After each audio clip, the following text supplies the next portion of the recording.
इस वक्त की बड़ी खबर आ रही है। बाटला हाउस एनकाउंटर के दोषी आतंकी आरिज को सजाए मौत मुकर्रर की है। दिल्ली की साकेत कोर्ट ने सजा सुनाई है और साकेत कोर्ट ने इसे rarest of the rare case मानते हुए सजाए मौत मुकर्रर की है। आपको याद होगा बाटला हाउस एनकाउंटर, जिसमें इंस्पेक्टर मोहन चंद शर्मा ने शहादत पाई थी। इस एनकाउंटर को लेकर सवाल उठे थे, जांच कमेटी बैठी थी, खूब राजनीति हुई थी और अब आखिरकार एक लंबे इंतजार के बाद आतंकी इंडियन मुजाहिदीन के आतंकी आरिज को सजा का ऐलान हुआ और सजाए मौत मुकर्रर हुई है। हमारे साथ इस वक्त अरविंद, हमारे संवाददाता जुड़ चुके हैं। अरविंद, किन आधार पर कोर्ट ने इसे rarest of the rare case करार देते हुए सजाए मौत मुकर्रर की?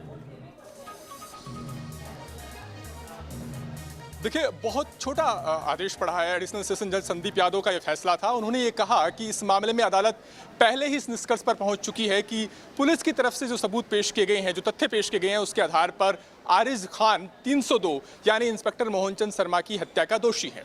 कोर्ट ने कहा कि धारा 302 के तहत दो सजाएं हो सकती हैं, एक उम्र कैद की सजा और एक फांसी की सजा।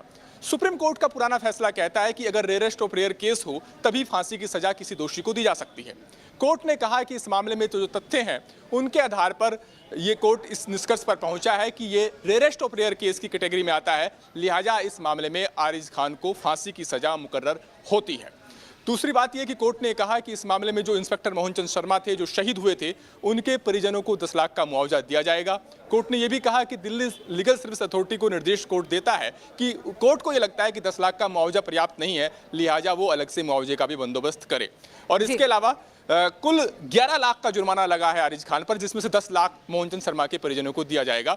अभी कोर्ट विस्तार से, जब लिखित आदेश की कॉपी आएगी तो उसमें कोर्ट विस्तार से बताएगा कि आखिर फांसी की सजा मुकर्रर करने का आधार क्या है। लेकिन इससे पहले जो कन्विक्शन का ऑर्डर था उसमें कोर्ट ने माना था कि इसमें कोई दो राय नहीं कि जो कुछ सबूत रखे गए उसके मद्देनजर आरिज खान दोषी है।